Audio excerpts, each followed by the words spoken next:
Hi friends, welcome to my YouTube channel maths concept with Sadab sir. जैसा कि previous class में हम लोगों ने थ्योरम पढ़ा था, वो थ्योरम 32 था जो थ्योरम रिलेटेड टू सर्किल से था। आज जो हम लोग का टॉपिक है वो थ्योरम 33 है जो West Bengal Board of Secondary Education class 10 का थ्योरम है। तो इस वीडियो को, इस थ्योरम को समझने से पहले मेरे ये चैनल है इसको सब्सक्राइब करना ना भूलें और आपके स्क्रीन में जो बेल आइकन बटन है उसे ही प्रेस करना ना भूलें ताकि नेक्स्ट वीडियो जब भी बने उनका नोटिफिकेशन आप तक पहुंच सके। तो without wasting our time let's start today's topic theorem 33। आइए सबसे पहले हम लोग स्टूडेंट समझते हैं थ्योरम हम लोग से क्या कहती है, इनका स्टेटमेंट क्या है। क्वेश्चन देखिए हम लोग पढ़ते हैं। क्वेश्चन है प्रूव दैट, साबित करना है। क्या साबित करना है कि if any straight line passing through the centre of the circle, कोई स्ट्रेट लाइन है जो सर्किल का सेंटर से पास करती है। स्ट्रेट लाइन है जो कहां से पास करती है, सर्किल के सेंटर से पास करती है। बाइसेक्ट एनी कॉर्ड, कोई कॉर्ड को बाइसेक्ट कर देती है, which is not a diameter. वो कॉर्ड कैसा है, डायमीटर नहीं होना चाहिए। तो सवाल क्या है, समझते हैं कि कोई स्ट्रेट लाइन है जो सर्किल का सेंटर से होकर गुजर रही है, जो कॉर्ड को बाइसेक्ट कर दे रही है ना, which is not a diameter. वो कॉर्ड डायमीटर नहीं होना चाहिए। देन स्ट्रेट लाइन, वो स्ट्रेट लाइन इसके बारे में ऊपर कहा जा रहा था, वो prove that if any straight line, वो straight line then the straight line will be perpendicular on that chord। जो स्ट्रेट लाइन सेंटर से होते हुए गुजरी थी, जो कॉर्ड को बाइसेक्ट किया था, उस स्ट्रेट लाइन को हमको क्या साबित करना है, then the straight line will be perpendicular on that chord, उस कॉर्ड पे परपेंडिकुलर होगा। तो सबसे पहले आइए स्टूडेंट समझते हैं कि सेंटर से कोई स्ट्रेट लाइन कैसे कैसे गुजर सकती है। ये मेरा सर्किल है, ये इसका सेंटर होता है। जैसे कि पहले प्रीवियस वीडियो में हम लोग बता दिए थे स्टूडेंट्स की सर्किल क्या होता है, कॉर्ड क्या होता है, डायमीटर क्या होता है, सेंटर ऑफ द सर्किल क्या होता है, रेडियस क्या होता है, सेकंड ऑफ द सर्किल क्या होता है। सारा का सारा इंफॉर्मेशन आप तक पहुंच चुकी थी। अगर जो इस वीडियो में नए बने वो प्रीवियस थ्योरम 32 को देख सकते हैं, वहां से आप लोग सारा नॉलेज आप लोग इकट्ठा कर सकते हैं। तो आइए हम लोग समझते हैं कि प्रूफ सवाल यहाँ पे टॉपिक लिखा है proof that if any straight line passing through the centre of the circle, है ना। कोई स्ट्रेट लाइन है जो सर्किल का सेंटर से होकर गुजरती है। ये स्ट्रेट लाइन हो गया, सर्किल का सेंटर से होकर गुजरी। ये भी स्ट्रेट लाइन है जो सर्किल का सेंटर पे होकर गुजर रही है। ये भी स्ट्रेट लाइन है जो सर्किल का सेंटर से होकर गुजर रही है। ये भी स्ट्रेट लाइन है ना जो सर्किल का सेंटर से होकर गुजर रही है। तो सवाल क्या होता है, सवाल क्या अच्छा क्वेश्चन क्या था, if any straight line passing through the centre of the circle, कोई स्ट्रेट लाइन है जो सर्किल का सेंटर से होकर गुजर रही है, बाइसेक्ट एनी कॉर्ड, कोई कॉर्ड को बाइसेक्ट कर रही है। तो कॉर्ड सबसे पहले हम लोग कॉर्ड बनाएंगे। ये मान लिया हम लोगों का कॉर्ड है, इस कॉर्ड का नाम ले लेते हैं ए बी और यहाँ पे ओ है सेंटर ऑफ द सर्किल। वो क्या है यहाँ पे, centre of the circle. Chord का डेफिनेशन बता चुके थे, है ना। क्या था कॉर्ड का definition, straight line which intersect the circle in two distinct point internally. अंदर में कोई दो अलग अलग पॉइंट पे कोई स्ट्रेट लाइन अगर इंटरसेक्ट करता है तो वो लाइन मेरा कहलाता है कॉर्ड ऑफ द सर्किल। कोई कॉर्ड है ना। सवाल क्या बोला था, if any straight line passing through the centre of the circle, कोई स्ट्रेट लाइन है जो सर्किल का सेंटर से होते हुए गुजर रही है, अब कोई कॉर्ड को बाइसेक्ट कर, यही तो कॉर्ड है। मान लिए एक स्ट्रेट लाइन सेंटर से होते हुए गुजरी और ये कॉर्ड को बाइसेक्ट कर दिया। तो बाइसेक्ट का मतलब हम लोग जान चुके हैं, बाइसेक्ट का मतलब हो जाए दो बराबर बराबर हिस्सों में बांटना, है ना। मिसाल के तौर पर कोई 5-10 सेंटीमीटर का लाइन है, हम इसको बोले बाइसेक्ट करना है, तो बाइसेक्ट का मतलब आप इसको ऐसे हिस्से से काटोगे तो गलत हो जाएगा। बाइसेक्ट का मतलब होता है बिल्कुल दो बराबर हिस्सों में काटना। अगर इस बीच से काटने का ये भी 5 ये भी 5 आना चाहिए, इसको बोलते हैं बाइसेक्ट करना। मतलब ये कोई स्ट्रेट लाइन है, वो कहा गया जो सर्किल का सेंटर से होकर गुजरा, गुजार दी, है ना। ये कहा गया कॉर्ड को बाइसेक्ट कर दिया, दो बराबर हिस्सों में बांट दिया, मतलब ये हिस्सा और ये हिस्सा दोनों बराबर आपस में। मान लिया बाइसेक्ट किया पॉइंट डी पे, पॉइंट डी पे। तो साबित क्या करना, ये जो स्ट्रेट लाइन है वो क्या होगा, स्ट्रेट लाइन, ये वाला स्ट्रेट लाइन यानी ओडी, ये जो स्ट्रेट लाइन है ओडी, ओडी विल बी होगा परपेंडिकुलर ऑन दैट कॉर्ड, इस कॉर्ड पे परपेंडिकुलर होगा। ये साबित करके दिखाना है, मींस हमको दिखाना है OD perpendicular on A B, ये हमको साबित करके दिखाना है। तो स्टूडेंट्स थ्योरम 32 में क्या सीखे थे हम लोग, है ना। थ्योरम 32 इसका जस्ट अपोजिट था, जस्ट उल्टा था। क्या था, कोई परपेंडिकुलर जब कॉर्ड पे गिराया जाता था तो परपेंडिकुलर कॉर्ड को बाइसेक्ट कर देता था, मतलब एडी बराबर डीबी, ये हमको साबित करके दिखाना था जो थ्योरम 32 में था। वो परपेंडिकुलर था, जो कॉर्ड पे जब गिरता था तो वो परपेंडिकुलर कॉर्ड को बाइसेक्ट कर देता था, यानी इसको दो बराबर हिस्सों में बांट देते थे, मतलब एडी बराबर डीबी हम लोग साबित किए थे। लेकिन इसका जस्ट अपोजिट है, इस पर कोई लाइन है, कॉर्ड को पहले ही बाइसेक्ट कर दिया तो साबित करने के वो लाइन परपेंडिकुलर होगा। पिछला थ्योरम में था कि कोई परपेंडिकुलर गिराया जा रहा कॉर्ड पे तो कॉर्ड को बाइसेक्ट कर दिया। इस थ्योरम में क्या है कि कोई लाइन है जो कॉर्ड को बाइसेक्ट किया, तो साबित करना वो कॉर्ड जो है, वो लाइन जो है वो कॉर्ड पे परपेंडिकुलर होगा। वो जो लाइन है कॉर्ड पे क्या होगा, परपेंडिकुलर होगा। मतलब ओडी को हमको साबित करके दिखाना है ये परपेंडिकुलर है किस पे, एबी पे। तो आइए हम लोग थ्योरम प्रूफ की तरफ बढ़ते हैं। तो थ्योरम को साबित करने के लिए सबसे पहले जो जो इन्फॉर्मेशन दिया गिवन में लिखना होगा। गिवन क्या क्या दिया हुआ हम लोगों के पास, एक सर्किल है, लेट इसको इस तरह से हम लोग लिख सकते हैं, let O is the centre of the circle, O circle का सेंटर है, साफ साफ दिखाई दे रहा। AB इज chord of the circle, AB क्या है, कॉर्ड ऑफ द सर्किल है ना। D is the mid point of AB, D क्या है, AB का मिड पॉइंट है, दैट इज AD बराबर DB। ये सवाल में यहाँ तक इन्फॉर्मेशन दिया हुआ है। एक सर्किल है ना, जिसका सेंटर O है, AB is a chord, D is the mid point of AB, that is AD बराबर DB। ये दिया हुआ है। तो टू प्रूव दैट क्या साबित करना है, OD परपेंडिकुलर होगा AB पे, हमको ये साबित करके दिखाना है। क्या साबित करके दिखाना है, OD परपेंडिकुलर होगा AB। तो इसको साबित करने के लिए हम लोग क्या करने पड़ेगा, कंस्ट्रक्शन की जरूरत पड़ेगा। तो कंस्ट्रक्शन के लिए क्या करेंगे, हम लोग O को A से ज्वाइन करा देंगे, and join O, B, O को B से ज्वाइन करा देंगे। जैसे ही कंस्ट्रक्शन किए, ज्वाइन कराए O को A से, O को B से, तो इस तरह से हमको दो ठो ट्रायंगल मिल गए, एक ट्रायंगल ODA, एक ट्रायंगल ODB। अब ये दोनों ट्रायंगल को लेकर के चलना है और ये दोनों ट्रायंगल को कॉन्ग्रुएंट साबित करना है, जैसे कि हम लोग 32 में भी किए थे। तो ये दोनों ट्रायंगल को लेकर चलना है प्रूफ में हमको लेकर चलना है दोनों ट्रायंगल को। ट्रायंगल क्या है हम लोगों के पास, in triangle ODA and triangle ODB, ODA और ODB, ये दोनों ट्रायंगल को लेकर चलना है और कॉन्ग्रुएंट साबित करना है। कॉन्ग्रुएंट साबित करने के लिए हम बता चुके थे क्या क्या प्रॉपर्टीज लगती है। आइए हम लोग सबसे पहले कॉन्ग्रुएंट साबित करते हैं। तो देखिए कॉन्ग्रुएंट मतलब दोनों ट्रायंगल इन ऑल रिस्पेक्ट एक दूसरे का बराबर होना चाहिए, हर एक पहलू से, हर एक एतबार से बराबर होना चाहिए। तो गौर करते हैं कि दोनों ट्रायंगल में कौन सा साइड एक दूसरे का बराबर है, कौन सा एंगल एक दूसरे का बराबर है ना। तो देखिए गौर से देखते हैं तो ये दोनों ट्रायंगल में क्या क्या दोनों में कॉमन है। तो दिखाई दे इस ट्रायंगल ODA में O है ये पार्ट, इन ट्रायंगल ODB में ये पार्ट OB।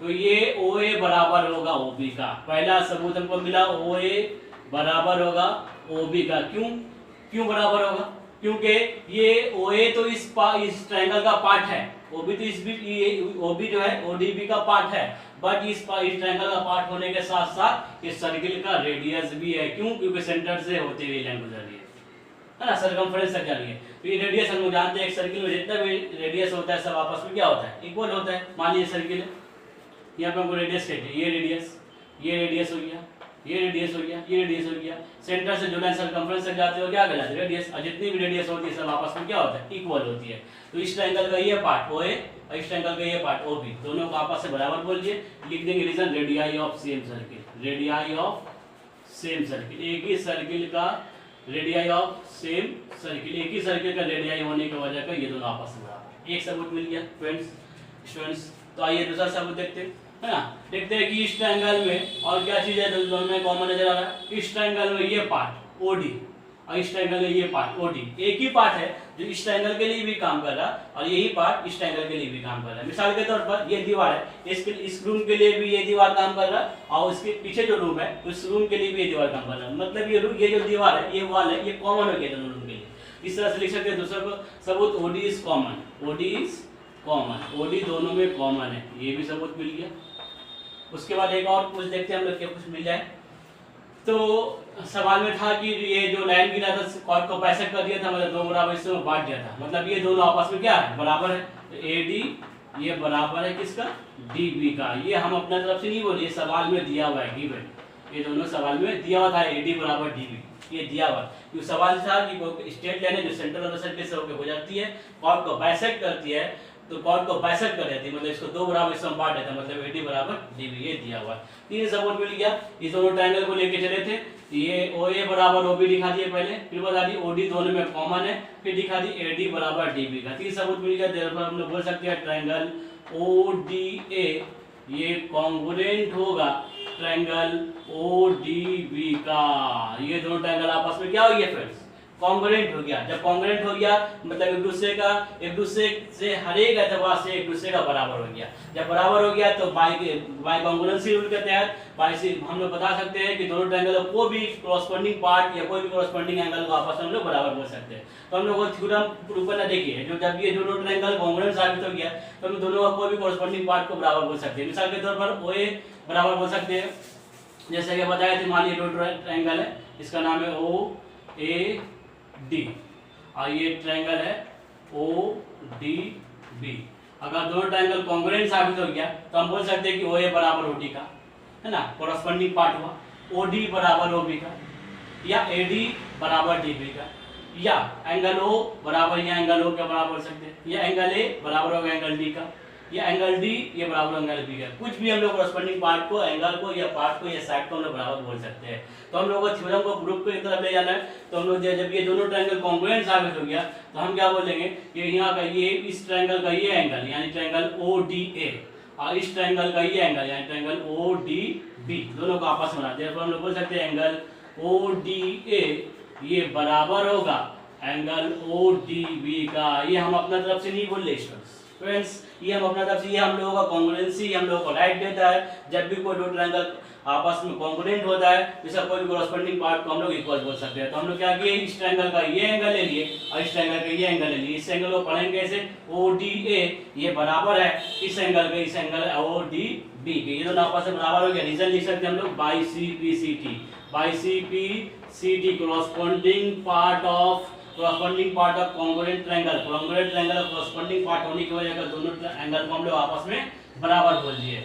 जब आपस में बराबर बोल दिए, है ना, यानी ये दोनों एंगल आपस में बराबर हो गया। तो हमको ये साबित नहीं करके दिखाना है कि दोनों एंगल आपस में बराबर है। सवाल क्या था, जो ये स्ट्रेट लाइन था, है ना, जो कॉर्ड को बाइसेक्ट किया था, ये परपेंडिकुलर साबित करना था, मतलब साबित करके दिखाना था कि OD जो है ये परपेंडिकुलर होगा किस पे, AB पे, और OD जो है परपेंडिकुलर होगा AB पे। लेकिन हम लोग अभी साबित क्या किया है कि ये एंगल के बराबर, इससे काम नहीं चलेगा फ्रेंड्स, है ना। तो आइए हम लोग कुछ और आगे की तरफ बढ़ते हैं, देखते हैं कि हम लोग ये चीज पहले से ही जानते हैं, किसी भी स्ट्रेट लाइन पे जब कोई लाइन गिरता है ना, आसपास में जितना भी जाविया बनता है ना, तो तमाम जाविया का जोड़ 180 डिग्री होता है। मतलब अगर यहाँ पे दो जाविया बना, ये जाविया दोनों को मिला के कितना जाविया होगा, 180 डिग्री होगा। इससे जितना भी जाविया, 3 जाविया बने, 4 जाविया बने, 5 जाविया बने, जितना भी जाविया बने, एक स्ट्रेट लाइन पे बने हुए तमाम जाविया का जोड़ 180 डिग्री होता है। तो आइए स्टूडेंट देखते हैं, यहाँ पे अगर नक्शा में देखते हैं हम लोग, इस तरह से हम लोगों का नक्शा में था, ये था O, ये D, ये था A और ये था B, है ना। तो दोनों तरफ जाविया बना था, तो दोनों को मिला के क्या होना चाहिए, 180 डिग्री होना चाहिए। और हम लोग पहले से पता है कि ये दोनों एंगल आपस में बराबर, हम लोग यहाँ पे साबित करके दिखा दिए। और दोनों को मिला करके 180 डिग्री है और दोनों आपस में बराबर भी है। तो जाहिर सी बात है इसके पास 90 आएगा और इसके पास भी 90 आएगा, है ना। अब ऐसा जरूरी थोड़ी ना कि 90-90 हो जाए, है ना। ये 70 और 110 हो सकता है, 80 और 100 भी हो सकता है। नहीं, यहाँ पे हम लोगों ने ऑलरेडी साबित कर दिया है कि ये दोनों एंगल आपस में बराबर है, ये दोनों आपस में बराबर। और हम लोग जानते हैं इस एक स्ट्रेट लाइन पे बने हुए तमाम जाविया का जोड़ 180 डिग्री होता है। जाहिर सी बात है 180 तो लाना है, बट दोनों बराबर भी दिखाना है, तो जाहिर सी बात क्या होगा, 90-90 होगा। और हम लोग जानते हैं किसी भी स्ट्रेट लाइन पे जब कोई लाइन गिरता है और आमने सामने आजू बाजू अगर 90 डिग्री का जाविया बनाता है तो वो लाइन क्या होता है, परपेंडिकुलर होता है। वो लाइन क्या होता है, परपेंडिकुलर। इन अदर सेंस, दूसरा सेंस भी इससे समझ सकते हैं, जब भी कोई लाइन बिल्कुल सीधा गिरता है ना, आसपास में जब 90 डिग्री हो जाए वो लाइन क्या होता है, परपेंडिकुलर होता है। या जब कोई लाइन पे कोई किसी स्ट्रेट लाइन पे कोई परपेंडिकुलर गिरता है तो आमने सामने कितना डिग्री का जो बनाता है, 90 डिग्री का। तो यहाँ पे 90 डिग्री साबित हो गया। जाहिर सी बात ये लाइन कौन सा होगा, परपेंडिकुलर होगा। कौन सा लाइन पे, इस लाइन पे। यानी हम लोग थ्योरम साबित हो गया कि OD जो है ये परपेंडिकुलर हो गया AB पे। तो यहाँ पर लिख सकते हैं since OD makes OD जो है makes equal angle OD जो है इक्वल एंगल बना रहा ऑन कॉर्ड AB पे। OD जो है makes equal angle on chord AB, equal angle बना रहा। जब इक्वल एंगल बना रहा मतलब 90 डिग्री बना रहा। 90 डिग्री कब होता है, जब वो लाइन परपेंडिकुलर होता है। जाहिर सी बात है since OD makes equal angle on the chord AB, जाहिर सी बात है जब कॉर्ड AB पे इक्वल एंगल बना रहा मतलब एंगल ODA ये बराबर है एंगल OD डी बी का each angle is 90 degree. Each angle is 90 degree. हर एक एंगल कितना डिग्री है? 90 डिग्री है। तो जाहिर सी बात है कि किसी भी लाइन पे कोई लाइन गिरता है, अगर आजू बाजू 90 डिग्री का जाके बनाता है तो वो लाइन कैसा होता है? परपेंडिकुलर होता है। दैट इज हम लोग लिख सकते हैं कि ओडी जो है ये परपेंडिकुलर है ऑन किस पे? AB पे। तो स्टूडेंट्स इस तरह से हमारा थ्योरम साबित हो गया कि जब भी कोई straight line centre of the circle से होकर गुजरती है और कॉर्ड को बाइसेक्ट करती है तो वो लाइन कैसा होता है? परपेंडिकुलर होता है। यानी इट इज OD परपेंडिकुलर हो गया AB पे। इस तरह से गाइस, इस तरह से स्टूडेंट्स, तो स्टूडेंट्स हम लोगों ने थ्योरम को प्रूव करना और थ्योरम किस तरह से प्रूव होता है जान गए, और आते हैं हम लोग ये थ्योरम को किस तरह से लिखना है ना। तो थ्योरम का स्टेटमेंट जो जान गए थे हम लोग कि कोई स्ट्रेट लाइन है जो सेंटर ऑफ द सर्किल से होकर गुजरती है और कॉर्ड को बाइसेक्ट करती है, तो साबित करना था कि वो जो स्ट्रेट लाइन होगा वो कॉर्ड पे परपेंडिकुलर होगा। दैट इज ये जो स्ट्रेट लाइन है यानी OD ये परपेंडिकुलर होगा AB पे, है ना। तो सबसे पहले जो इन्फॉर्मेशन स्टेटमेंट में दिया हुआ है उसको अपनी अंदाज में लिखना है। तो सबसे पहले जो इन्फॉर्मेशन जैसे गिवन करके लिखते हैं तो क्या लिखा हुआ, क्या दिया हुआ है सवाल में? Let O is the centre of the circle. Circle का सेंटर क्या है? O है। AB is a chord. AB क्या है? कॉर्ड है which is not a diameter, जो डायमीटर नहीं है। और ये कॉर्ड को बाइसेक्ट किया था, मतलब D जो है मिड पॉइंट हो गया था AB का, that is D is the mid point of AB। जबकि मिड पॉइंट है दैट इज AD बराबर DB। ये इंफॉर्मेशन लोगों को दिया हुआ था। तो प्रूव दैट क्या साबित करना था?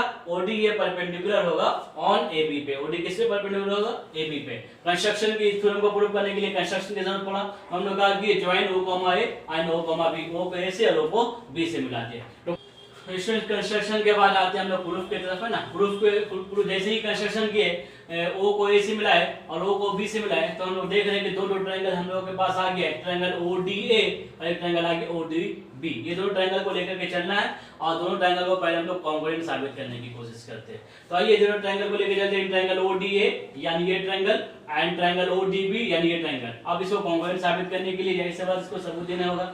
सबूत के लिए क्या देख रहे हैं कि ये दोनों ट्रायंगल में कौन कौन सा पार्ट कॉमन है, तो देख कौन कौन सा पार्ट सेम है। तो देख रहे हैं कि इस ट्रायंगल का ये पार्ट यानी OA और इस ट्रायंगल का ये पार्ट यानी OB, ये दोनों आपस में बराबर होगा। क्यों बराबर होगा? क्योंकि दोनों ट्रायंगल की अलग अलग पार्ट तो है, लेकिन अलग अलग पार्ट होने के अलावा ये सर्किल का रेडियस भी है। और हम जानते हैं एक सर्किल में तमाम रेडियस आपस में बराबर होते हैं। तो लिख दिया लोग OA बराबर OB।